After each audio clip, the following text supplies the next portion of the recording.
Mes chers amis, bonjour, bonsoir. Je suis ravi de vous retrouver après une très longue période d'absence. Aujourd'hui, nous allons parler de négociations États-Unis, Russie, Ukraine, excludées pour parler quel enjeu pour l'Europe. Abonnez-vous à la page s'il vous plaît.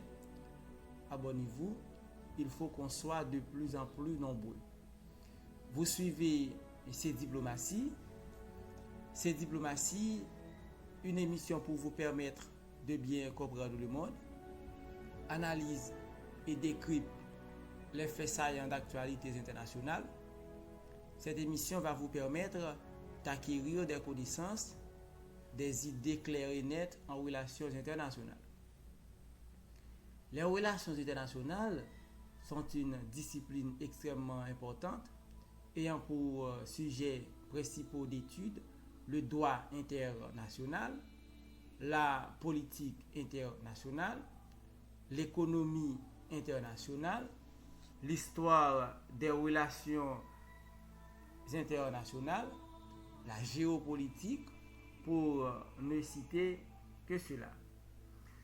Alors, cette émission va vous permettre également d'aiguiser votre sens critique, votre curiosité intellectuelle et d'améliorer votre culture générale. Cette diplomatie est présentée par Belloni Mascari. J'ai travaillé sur la géopolitique des Balkans. J'ai un article titré Considération générale sur la guerre russo-ukrainienne et ses enjeux, publié au journal Le Nouvelliste. Donc, avec moi, vous allez bien comprendre les problématiques de chaque pays et de cerner leur vision du monde sur la scène géopolitique internationale. Alors, pour bien comprendre les problèmes à l'échelle planétaire en relation avec le territoire et les différentes sources de conflits régionaux et mondiaux, il faut avoir un minimum de connaissances en géopolitique. C'est pour cela que nous, la Cour des jeunes analystes, avons pris la décision de retourner avec cette émission. Pour entamer le sujet d'aujourd'hui, nous disons que depuis son arrivée à la Maison-Blanche le 20 janvier 2025, le 47e président américain Donald John Trump se met au travail. Pour honorer sa promesse de campagne étant de mettre fin au conflit meurtrier opposant les deux pays de l'ex-Union soviétique, l'Ukraine et la Russie, le président Trump parle au téléphone au maître du Kremlin, Vladimirovitch Poutine, et reçoit son homologue ukrainien, Volodymyr Oleksandrovitch Zelensky, au bureau ovale à la Maison-Blanche le 28 février 2025. En mars dernier, le chef de la Maison-Blanche envoie une délégation américaine à Riyad, en Arabie Saoudite, pour commencer à négocier un cessez-le-feu en Ukraine où l'Europe est exclue de la table des négociations. Pendant que l'Europe est en jeu dans les pourparlers pour essayer de mettre fin au conflit ukrainien, les dirigeants d'une trentaine de pays européens, à l'initiative du président français Emmanuel Macron, se réunissent le 27 mars à Paris pour continuer à aider militairement et diplomatiquement l'Ukraine. En d'autres termes, pour discuter des garanties de sécurité à apporter à l'Ukraine en cas d'accord de paix avec la Russie. Le président Macron, qui se comporte comme le véritable leader de l'Europe, a fait savoir que la Russie est une menace existentielle pour la France. Bon, maintenant, considérant les multiples déclarations du président de la République française, la Fédération de Russie est-elle vraiment une menace existentielle pour la France? Donc, si oui, en quoi ce pays constitue-t-il cette menace? La Grande-Bretagne et la France, deux puissances nucléaires et membres de l'OTAN, veulent envoyer leurs troupes sur le sol ukrainien à travers une force de réassurance baptisée Coalition des volontaires pour dissuader toute nouvelle agression russe après un accord de paix entre la Russie et l'Ukraine. En effet, l'article 5 de l'Alliance politico-militaire, c'est-à-dire l'OTAN, créé le 4 avril 1949, stipule que si un pays de l'OTAN est victime d'une attaque armée, chaque membre de l'Alliance considérera cet acte de violence comme une attaque armée dirigée contre l'ensemble des membres et prendra les mesures qu'il jugera nécessaires pour venir en aide au pays attaqué.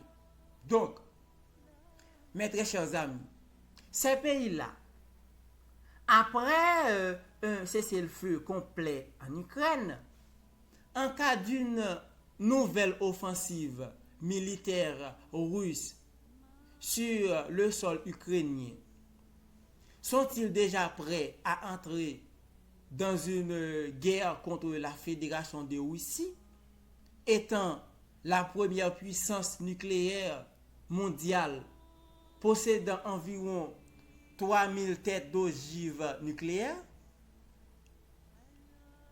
Donc, pour beaucoup de dirigeants des pays occidentaux, le président Poutine ne s'arrêtera pas en Ukraine. Il veut aller plus loin. Au fait, Moscou a-t-il les moyens nécessaires pour attaquer les pays de l'Union européenne, membres de l'OTAN, et conquérir toute l'Europe? Donc, l'objectif de cet exposé est, à la lumière d'une approche des relations internationales, d'essayer de démontrer comment l'Ukraine est tiraillée par des puissances militaires et diplomatiques, la fragilité de l'Europe unie devant les caméras, divisée dans la prise des grandes décisions, étant aux yeux des grandes puissances mondiales en état de minorité géopolitique. Alors, l'arrivée à la Maison-Blanche du président Donald Trump le 20 janvier 2025, avec une manœuvre diplomatique historique étant la négociation américano-russe sur la guerre en Ukraine, sans trop importance de la présence du président ukrainien Volodymyr Zelensky, la véritable affaire mondiale prend une nouvelle tournure dans l'histoire diplomatique et politique contemporaine. En effet, les pourparlers entre les deux grands, les États-Unis et la Russie, nous ont permis de voir dans le nouvel ordre mondial multipolaire, ce sont eux qui ont de bonnes cartes géopolitiques, géostratégiques et géoéconomiques dans leur baie. L'Europe prétend qu'elle était une puissance diplomatique ayant le centre de grandes décisions sur l'avenir du monde. Mais aujourd'hui, elle est humiliée et pulvérisée, considérant son écartement de la table ronde où les vraies grandes puissances planifient et prennent des décisions rationnelles concernant leurs intérêts et ceux de leurs fidèles alliés. Au fait, le président Zelensky, dans certaines capitales occidentales, est considéré comme un véritable héros et avait toujours envie de parler face à face au maître du Kremlin, mais il n'a jamais été reçu une invitation de la part de Moscou pour s'asseoir autour d'une table avec son homologue russe, Vladimir Vladimirovitch Poutine, afin de négocier une paix concernant son pays. Donc ça, c'est aussi pour lui une humiliation. Donc aujourd'hui, l'État russe le voit à Kiev comme un chef d'État illégal et illégitime depuis la fin de son mandat en 2024. Donc, par ailleurs, le rideau de l'officielle négociation sur la guerre déclenchée le 24 février 2022 entre la Russie et l'Ukraine est fermé sur le président Macron, qui, pour beaucoup de géopolitologues, est un va-t-en-guerre. Donc, il veut une paix par la force dans le conflit sanglant ukrainien. Et il annonce une nouvelle aide militaire supplémentaire de 2 milliards d'euros au régime de Zelensky, malgré que la France a une dette publique de plusieurs milliers de milliards de dollars. En effet,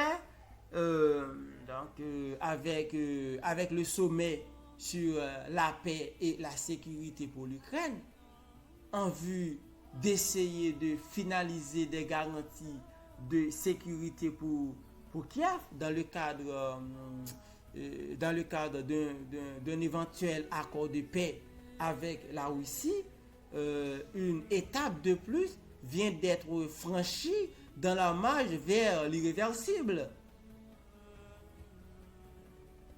Au fait, ce sommet est organisé réunissant une trentaine de pays de l'Union européenne et ou de l'OTAN, formant une coalition des volontaires.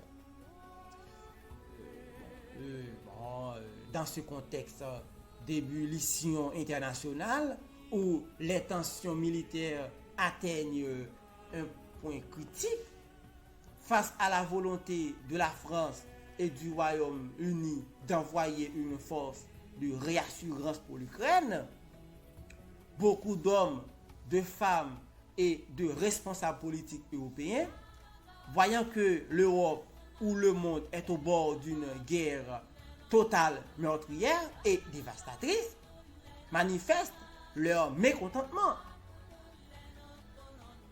En réaction, le jour même où Emmanuel Macron réunissait la coalition des volontaires, le président de l'Union populaire républicaine, UPR, M.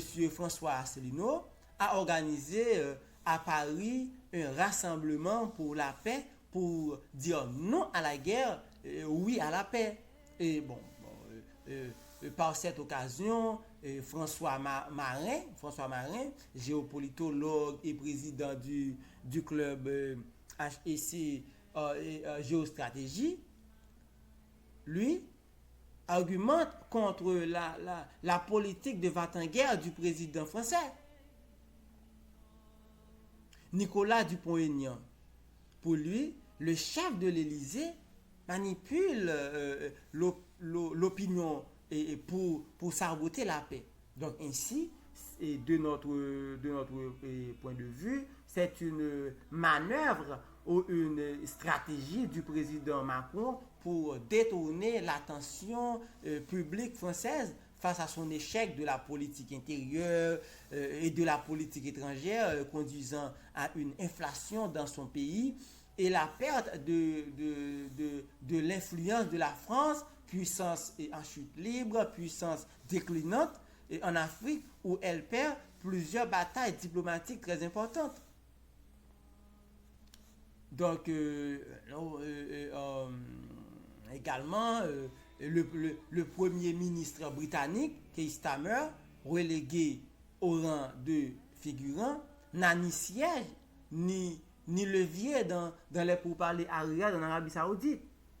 Pourtant, au XVIIe et XVIIIe siècle, la Grande-Bretagne était l'une des puissances diplomatiques, économiques et militaires la plus importante du monde.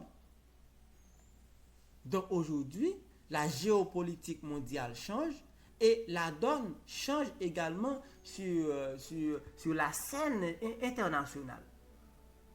Donc, pour beaucoup de spécialistes en relations internationales, avec une force de réassurance sans l'OTAN, c'est-à-dire sans la placer sous commandement de l'Alliance Atlantique, constituant d'une coalition des volontaires qui ne s'agirait pas de combattre, mais d'assurer la sécurité des Ukrainiens, c'est une manœuvre pour introduire progressivement et discrètement des soldats européens en Ukraine.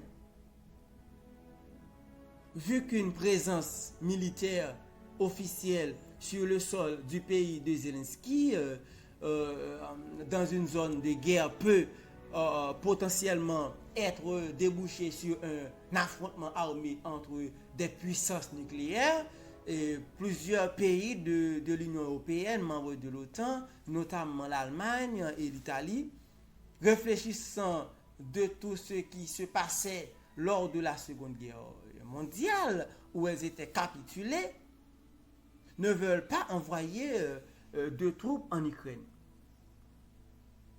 En effet, la première ministre de l'Italie, Giorgia Meloni, a réaffirmé qu'aucune troupe italienne ne serait déployée sur le sol ukrainien. Et cette décision a été confirmée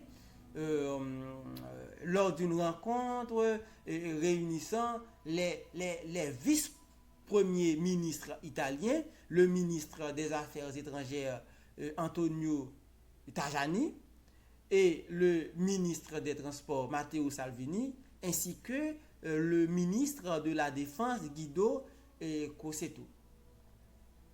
Donc, cependant, Giorgia Meloni a proposé une alternative. Et cette alternative, donc, c'est donc étendre les protections de l'article 5 de l'OTAN à l'Ukraine sans pour autant intégrer ce pays à l'Alliance. Donc, de notre point de vue, l'Italie veut continuer à apporter son soutien aux garanties de sécurité pour Kiev et se montre réservée face à la proposition franco- et britannique d'une mission de paix européenne en Ukraine. Donc, suite à l'échec diplomatique des capitales occidentales, notamment Paris et Berlin, engendrant l'invasion de l'Ukraine par l'armée russe le 24 février 2022, le président Macron, avec ses mots lourds de conséquences, évoque une menace militaire directe pour l'Europe et la France. Donc, du point de vue des géopolitologues, notamment Caroline Galacteros, la Russie ne menace pas la France. Et ce pays ne constitue pas non plus une menace existentielle pour l'État français. Florian Philippot, de son côté, partage l'avis de la géopolitologue précitée et il a sévèrement critiqué la politique guerrière de Macron et de l'Union européenne. L'Union européenne veut se réarmer pour une Europe de la défense et pour cela, par la voix de la présidente de la Commission européenne, Ursula von der Leyen, annonce un plan de 800 milliards d'euros. Ainsi donc, aux yeux de ces personnes précitées, s'opposant à la politique du président français Emmanuel Macron, la Fédération de Russie n'a suffisamment pas les moyens nécessaires pour attaquer les pays de l'Union européenne, membre de l'OTAN, et les dirigeants russes répètent souvent que Moscou ne menace ni l'Europe ni la France. L'État russe cherche à garantir sa sécurité. À ce sujet et par ailleurs, le Brésil, par la voix de Celso Amorim, assistant spécial du président Luiz Inácio Lula da Silva pour les affaires internationales, dans une interview accordée au journal brésilien Folha de Sao Paulo, a fait savoir que de nombreux pays occidentaux ont déclaré qu'ils avaient l'intention de détruire la Russie. Pour lui, c'est impensable. Ces tentatives auraient abouti à un désastre.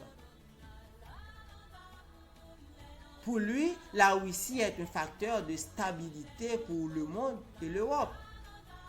Et selon lui, tôt ou tard, les pays de l'Union européenne devront abandonner l'obsession de la Russie comme menace pour la sécurité de la communauté internationale, car cela ne correspond pas à la réalité. Donc, le diplomate affirme lorsqu'il entend que l'État russe aurait un ADN expansionniste, il se demande, n'est-ce pas Napoléon qui a envahi la Russie en 1812? Donc, les événements de la guerre patriotique de 1812 se terminent par la défaite de l'armée française. Et donc, face à l'initiative prise par Paris et Londres, la Russie, de son côté, voit que le déploiement de troupes des pays membres de l'OTAN en Ukraine comme une véritable provocation et la considère comme des cibles légitimes pour l'armée russe. Pour Moscou, dans un tel scénario, l'OTAN entre en guerre directe contre la Fédération de Russie. Et en cas d'une guerre opposant les pays de l'OTAN face à l'État russe, première puissance nucléaire mondiale, ce serait un apocalypse nucléaire.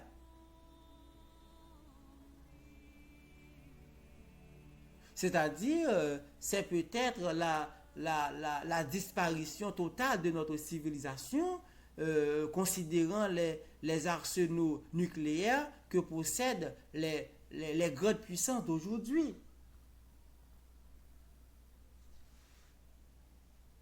Au cours de ces derniers mois, et surtout à la conclusion d'un accord de cessez-le-feu de 30 jours en mer Noire et sur les infrastructures énergétiques ukrainiennes et russes, en observant ce qui se passe sur la scène géopolitique mondiale, nous pouvons voir clairement qu'avec le centre de gravité géopolitique qui s'est déplacé vers le Moyen-Orient étant très stratégique, c'est un redécoupage du monde sans l'Europe. Car les décisions diplomatiques majeures ne se prennent plus à Paris ni à Bruxelles, mais de préférence à Riyad à Washington, à Minsk, à Moscou, à Istanbul et à Pékin. Donc, ainsi, dans les grandes décisions internationales importantes, l'Europe est en jeu. Donc, en guise de conclusion, pour faire référence au professeur Hansi Pierre, spécialiste en relations internationales et professeur à l'Université d'État d'Haïti, professeur à l'UNITEC, Université de technologie d'Haïti. Donc, l'Ukraine, entre l'enclume et le marteau, a subi presque tous les chocs de la géopolitique des grandes puissances. Elle est le front de la bataille géopolitique où se déroule le duel entre l'Occident et la Russie pour le contrôle de l'Europe de l'Est.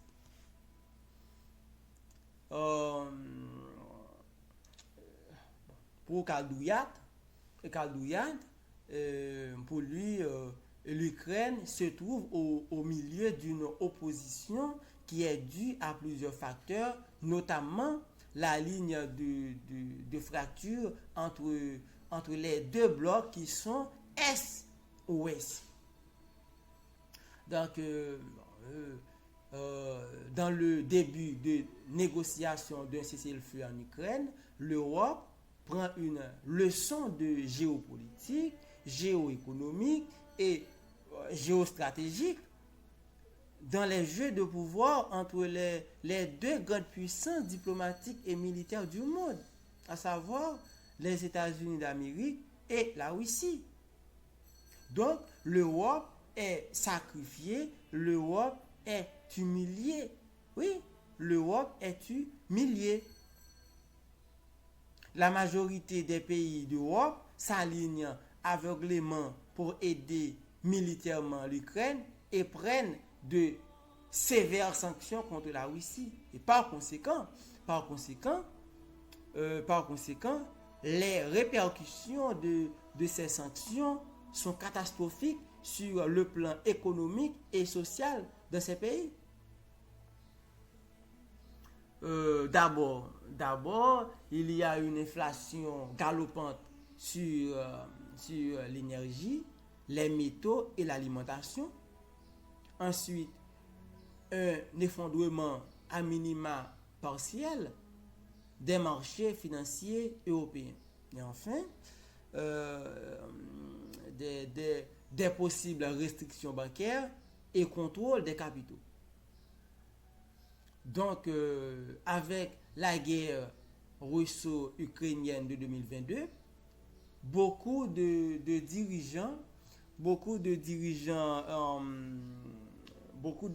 de l'Europe veulent cacher leur bilan calamiteux. En guise de rappel,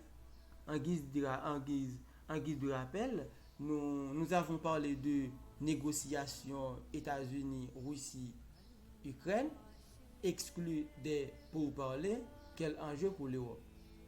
C'est donc ce sujet qui était à l'ordre du jour. Donc, abonnez-vous à la page s'il vous plaît. Il faut qu'on soit de plus en plus nombreux. Rendez-vous la semaine prochaine pour une autre émission, c'est Diplomatie. Merci. Allez.